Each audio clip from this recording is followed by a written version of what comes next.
Welcome to another episode of Deep Dive. Thanks for joining us. I am joined here by a super special person that I will get to in a moment. This is not Pastor Chuck. He'll be coming in later. We can't figure out how to fit three people in the camera shot, so it's just the two of us right now.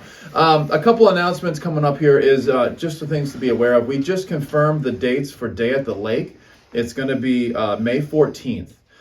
So be looking for information about that, ways to get involved, ways to get people to attend and be loved on and just serve that day. It's going to be a great day of just service and community building there. And also, the board is looking into ways to help support the people of Ukraine. So there'll become an opportunity once they finalize that for you to give.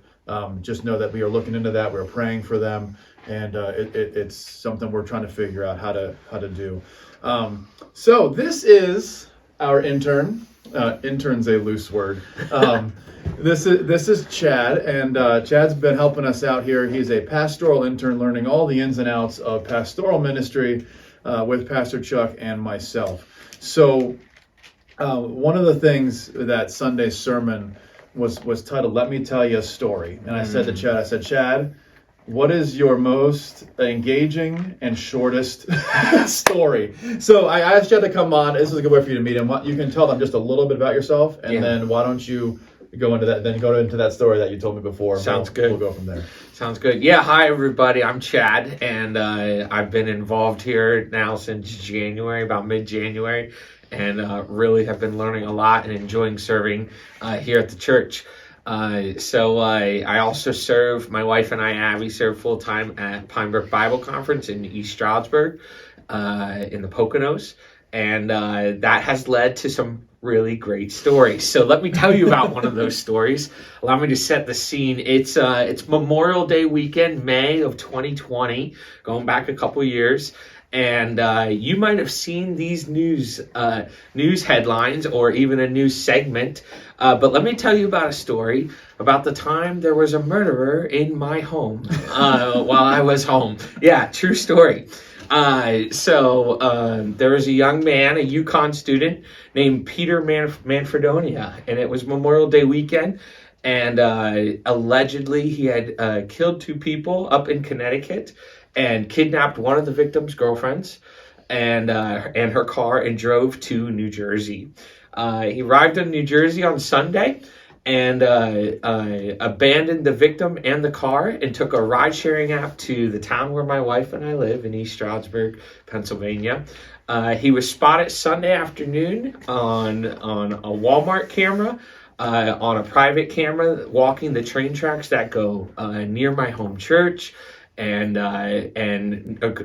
near the park across the street from where I live. And Monday was Memorial Day. It was a wonderful day. We did picnicking. It was a busy weekend at camp. I believe it was a busy weekend. May 2020 may not have been a busy weekend. Yeah, so true. Right. And Tuesday morning, we weren't aware that he was on the run, that there was somebody in the area. Tuesday morning, we woke up and my wife's car was gone. I actually walked out the front door and did not realize the car was gone. I just walked to work. So you were a typical man. Yeah, right. Clueless. Your business, clueless. Exactly. Yeah, okay. Clueless. Right. So, and my wife calls me in the morning and goes, "Did you take my car?" "No, I didn't take your car." "And are you sure?" "Yeah." "Okay, I don't know where I left my car, and the keys were missing, or who borrowed." When you work at a camp, when you work at a camp, you're at times it's possible to leave your car somewhere, so you forget. So we start calling people. Nobody knew where our car was, and eventually we called the police. And as we were calling people and the police, they were like, "Do you know that there was a killer seen in the area?" So the police are at our house. Come to find out that Peter had stolen our car, and this was Tuesday mid-afternoon. Tuesday night, our car was in the news. If you look up Peter Manfredonia and news and license plate KYW1650, will show up as a news article. And Wednesday afternoon, our car was found, and Wednesday evening, Peter was also found. People let us know that local law enforcement working hard let us know that we were lucky to be alive and my parents asked me. We lived in the country. They asked me if we would lock our house up at night now, and I said to them, "What are the chances it happens twice?" No, that's not true. So we now lock our home at night, and we are kept safe from that. One other funny thing to take away from this opportunity is, for those of you who are married, for those married men in listening and checking this out, I now have a lifelong excuse for not getting out of bed to checking that noise in the middle of the night. It was the winter after, and we heard a loud noise, and my wife says, "Did you hear that?" "Yeah, I heard that." "Well, are you going to go check it out?" And my response, "Last time there was a murderer in the house, I stayed right here and I'm still alive." So that's my strategy. Stay in bed, don't check out the noises, and you'll be fine. So there's a fun story for you guys. Let me tell you a story. Let me tell you a story. That's better than any story I have. But there's something about stories that resonate with us. A good story. This is, the golden age of TV, right? The TV, movies, all of that stuff is all about stories, because there's something about stories, especially a good story, that hooks us. And sometimes stories say, well, that could be me. That could happen to me. That's like me. And that was kind of where Pastor was at. So I'm going to ask you to swap on out. So we were talking just a little bit about what, what's the takeaway from Sunday? And we were talking, and a lot of it was the power of a story. And Chad told us a story, right? But that's a different story than what Jesus told, and that's a different story than what we have. So you threw this out there, and why did Jesus tell so many stories? Well, he connected with his audience. Every good speaker tells stories. The narrative of the story leads people. There's one thing I said. It talks about the parables are described as an earthly story with a heavenly meaning. So he would take the framework of their lives and understanding of economics, understanding of the agricultural economy, all these things that were surrounding them. He'd take those stories and he'd weave them into these spiritual enlightening moments. And as we think about like the parable of the sowers, I mean, every farmer in the crowd, everybody had done farming in the crowd, everybody knew what that was about. And he takes that and he talks about the 4 different soils and what they represent in the kingdom. And, and talks about spiritual warfare. He talks about getting covered up with all the things of life that come at us, that are used to get our eye off of Jesus. He talks about just this amazing soil that just you erupt, that spiritual growth, that erupting, and that soil that gets caught up in the crevices and just gets smothered out. And all these things that he talks about, the people in the crowd are going, okay, I can relate to that. And this is what the kingdom looks like. And we learned as you study that passage, there was more to it than meets the eye if you just read it and say, oh, okay, that's what it's all about. No, he was speaking to a group that there were some Old Testament connections in their mind. Everything. When did the people of Israel celebrate? They celebrated after a harvest. That was when they always showed up in Jerusalem to celebrate in community. So Jesus is talking about the fact that with the sowing of the seeds, that we are community. And and there are points in our life where we deal with all these different soils, when Satan attacks, when we get caught up in life and maybe fall away from what God has called us to, where we just get overwhelmed with life. And we're always working our way, and God is working that soil in our lives to draw us closer to himself. And as we think about it, and then you think about, okay, how does this affect the people around us? Well, it gives us a real perspective of grace. Because if we see people, like for example, we've talked about this in COVID, there have been people that we have seen where life has just overwhelmed them. And they're fighting, kind of pulling themselves out, like they're in this endless rope ladder, trying to pull themselves up to that relationship they want, and they're making choices and seeking God's face in those areas. The people who've just been torched by Satan, and we don't sit there in judgment, we sit there in grace. And we say, man, this is we aren't surprised that you're in this season. We aren't surprised, and we want to reach out. And one of the most famous parables we have is the Prodigal Son. And we have a lot of people in our congregation that I talk to, they feel like the prodigal son because they haven't been here a while. How do we react? Do we react like, okay, everybody, let's go party, let's let him stay outside? Or do we bring them in, hand them the rope and the ring and say, man, you were lost, but now you're found. So Jesus used story, he used narrative to draw people into kingdom insights that they wouldn't have necessarily understood with a theological treatise. And so you just set me up really well there. We didn't plan that, but he told stories to draw them in to help them understand a theological point they wouldn't have normally gotten.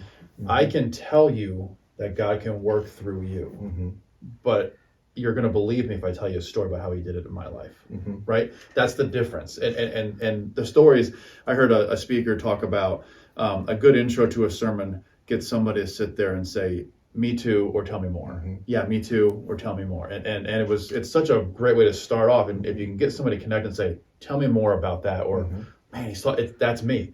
And one of the things we were thinking is your story, our stories, have more power than we think. And I don't mean Chad's murderer story.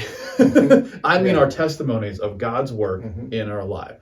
It helps people see and understand a spiritual truth they might not get if we just wrote a paper or said, read this book. And sometimes I interact with people and they tell me I don't have a great testimony. And because I'm not the prodigal son. I didn't go blow all my money on wild living. I didn't do all those things. I was just this person. But you know what I realized is God has designed each one of us differently. And I believe part of the reason we're different is we're meant to minister, to talk to live with, to do life with different types of people. And so I'm surrounded by people that are going to be more likely impacted by my story.